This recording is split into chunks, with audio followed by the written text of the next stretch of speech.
भीषण अपघातात दोघांचा मृत्यू, 2 जण जखमी.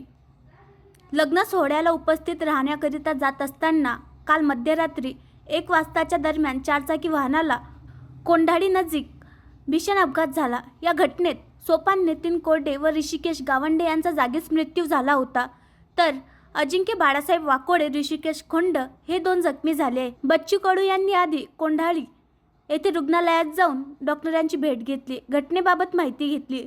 त्यानंतर लगेच नागपूर येथील खासगी रुग्णालय गाठून दोन्ही जखमींची आस्थेने विचारपूस करून त्यांना व त्यांच्या कुटुंबियांना धीर दिला. तसेच डॉक्टरांना भेटून विशेष लक्ष देण्याची विनंती केली. आणखी नवीन व्हिडिओ पाहण्यासाठी आमच्या देशमुख एक्सप्रेस न्यूज चॅनलला सबस्क्राईब करा, लाईक करा आणि शेअर करा.